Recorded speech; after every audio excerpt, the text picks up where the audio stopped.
Bonjour à tous, bienvenue dans l'émission 6 minutes chrono, le rendez-vous quotidien de la rédaction de Lyon Capitale. Aujourd'hui, on va parler de vestiges antiques et d'une découverte exceptionnelle qui a eu lieu ces dernières semaines au cimetière de Loyasse, près de Fourvière. Le service archéologique de la ville de Lyon a retrouvé la première porte monumentale antique de la cité de Lugdunum, qui date donc du 1er siècle, ainsi qu'une voie romaine quasi intacte, on l'appelle la voie de l'océan, qui permettait de relier Lyon à la Manche. Ce sont des découvertes assez impressionnantes, et pour en parler, nous recevons Sophie François, qui est directrice du service archéologique de la ville de Lyon. Bonjour Sophie François. Bonjour. Merci d'être venue sur notre plateau. On va rentrer dans le vif du sujet. Est-ce que d'abord vous pouvez nous donner le contexte de ces découvertes? Comment est-ce qu'on est tombé dessus finalement? Oui, alors le service archéologique, on accompagne les projets de la ville et donc il y a eu une prescription d'archéologie préventive, donc en amont de travaux d'aménagement. Et le projet était de construire un jardin du souvenir sur le site du cimetière de Loyasse.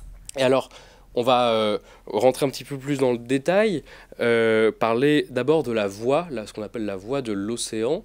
Il y avait des rumeurs sur sa localisation. Est-ce qu'on s'attendait, cette voie qui relie donc Lyon à la Manche, on s'attendait à la trouver ici?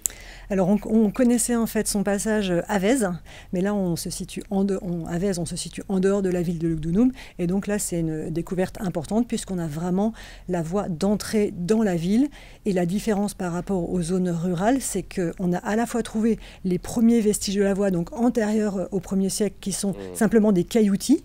Il y a plusieurs recherches de voies, comme on verrait aujourd'hui dans les zones rurales. Et puis on a une monumentalisation de la voie avec un énorme radier de fondation, donc il y a plus de 1 mètre de mortier et de cailloux pour venir asseoir les grandes dalles de granit qui permettent en fait d'accéder à la cité.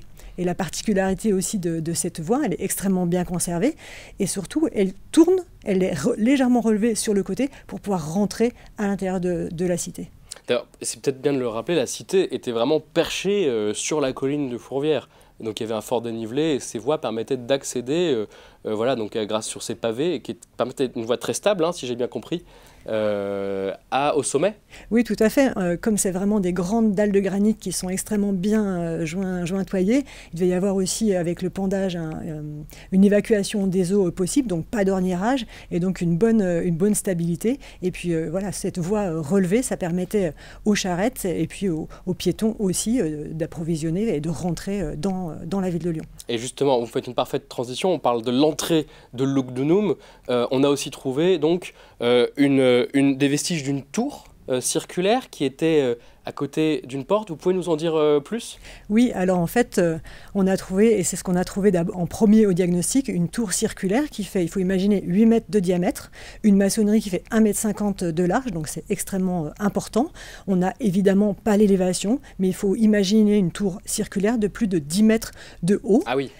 Donc voilà, une tour défensive qui se voyait de loin, avec évidemment une enceinte, donc les courtines, et puis juste à côté de cette tour, et ça c'est vraiment la découverte de la fouille, donc qui nous a permis d'ouvrir en fait toute la surface destinée à l'aménagement, une porte d'entrée. Alors les portes romaines sont quasiment toutes construites de la même manière, donc pas vraiment de surprise sur la configuration. En tout cas, on a une demi-porte, on a une voie pour les piétons, avec 2 battants. Les battants, évidemment, en bois ont disparu, mais on a vraiment les encoches pour ces battants. Et puis, au centre, 1 ou 2 voies, c'est là, on ne sait pas, pour vraiment les charrettes, avec une simple porte. Donc, on est sur une entrée monumentale de la ville.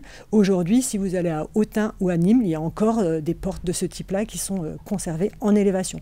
Nous, à Lyon, on a effectivement la voie et la fondation de cette tour et de cette porte. C'est une question peut-être, est-ce que on contrôlait les entrées et les sorties de la ville? Je ne sais pas si on a ce genre de données qui nous reviennent des historiens. Oui, alors il y avait, ou est-ce que les portes étaient ouvertes, on passait et puis voilà. Contrôle certainement, fermé aussi à certains moments, à des moments clés de bataille. Donc oui, c'est vraiment un endroit important aussi de circulation. Ce qu'on peut noter, c'est que la voie, elle est aussi extrêmement large. Donc c'est probablement plutôt une place qui se situe devant la porte pour pouvoir rentrer à l'intérieur de la ville et approvisionner. Vous avez parlé de bataille, il y a aussi des fossés qu'on a trouvés qui coupent la voie, si j'ai bien compris, qui sont du moins à côté de la voie de l'océan dont on a parlé, avec notamment les ossements d'un cheval. Est-ce que vous pouvez un petit peu développer, je crois que la photo va passer dans la vidéo, ce sont donc des traces d'une bataille, la bataille de Lyon qui aurait eu lieu en 197 après Jésus-Christ. C'est possible de nous le résumer, voilà, cette bataille de Lyon qui tout le monde ne connaît peut-être pas? Oui, tout à fait. Alors elle est connue par les textes, c'est une bataille entre deux prétendants à l'Empire, donc Claudius Albinus qui est installé à Lyon et Septime Sévère qui arrive du nord avec ses troupes. Cette bataille, on pense qu'elle a eu lieu sur le plateau de la Duchère, mais il y a plusieurs hypothèses et on n'a aucune trace archéologique. Et aujourd'hui, dans cette voie maçonnée, il y a un grand fossé qui a été creusé, donc plus de 2 mètres de large, 1,50 m de profondeur, un fossé en V. Et en fait, on l'associe à des chroniques écrites qui nous disent que Lyon a été, qu'il y a des fossés qui ont été creusés à l'extérieur de la ville pour empêcher finalement les troupes de Septime Sévère de rentrer dans la ville. Donc là, on en a vraiment une trace factuelle majeure très lisible. Et donc, bon, malheureusement, en tout cas, l'histoire est que Claudius Albinus a perdu la bataille. Les troupes de Septime Sévère sont quand même rentrées dans la ville et ont détruit la ville. Ça marque aussi le début de l'abandon finalement du plateau de Fourvière et les habitations qui vont plutôt se localiser ensuite descendre voilà, du côté Saône et Presqu'île. Et dans ce comblement de fossé, la voie n'a jamais été réparée. Donc on n'a pas remis les dalles. Donc le fossé s'est comblé. Et donc, dans le comblement du fossé, on a trouvé un cheval. Et là, alors, oui, on est assez tenté de faire peut-être un lien avec le cirque qui serait possiblement au niveau du cimetière de Loyasse, là aussi, mais sans découverte majeure. Donc, on a ce cheval, et puis surtout des centaines de caisses, des centaines de tessons de céramique qui vont nous permettre de dater et qui nous ont déjà permis de dater en fait le creusement de ce fossé et l'abandon du site au IIIe siècle, en tout cas de la voie pavée au IIIe siècle après Jésus-Christ. Pour le cirque, ça va prendre au conditionnel parce qu'on ne sait pas du tout où est son emplacement. On sait qu'il y en a, voilà, peut-être qu'il est là, peut-être qu'il ne l'est pas, on ne sait pas. J'ai une dernière question rapidement parce qu'on est à la fin des 6 minutes chrono. La ville veut renfouir les vestiges pour les préserver. Pourquoi ne pas sortir ces vestiges pour les exposer plutôt? Alors en fait, on les réenfouit dans un premier temps. Pour les préserver, on doit finir la fouille d'une seconde parcelle. Donc on a simplement voilà, des tas de terre à déplacer. Et puis l'enfouissement des vestiges, c'est la meilleure préservation. Il faut qu'on prenne du temps avec des architectes pour construire un vrai projet.